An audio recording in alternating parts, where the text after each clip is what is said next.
இல்லடா. அடி போட்டு வளர்த்தாதா இன்னும் நிறைய பணம் சம்பாதிக்கணுங்கிற ஆசையில நீங்களாதான் இப்போ இங்க வந்திருக்கீங்க. இந்த ரூம்ல இருக்கிற நீங்க எல்லாருமே உங்க வாழ்க்கையோட விளிம்பு நிலைக்கு வந்திருக்கீங்கன்னு எங்களுக்கு தெரியும்.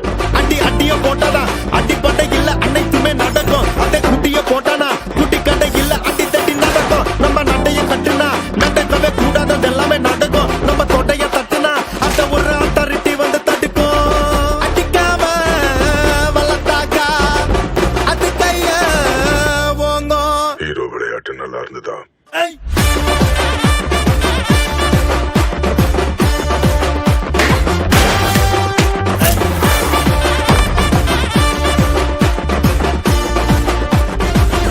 சத்து சத்துன்னு அடிய போட்டு விட்டுருவேன். என்ன சண்டைக்கு கூட்டாம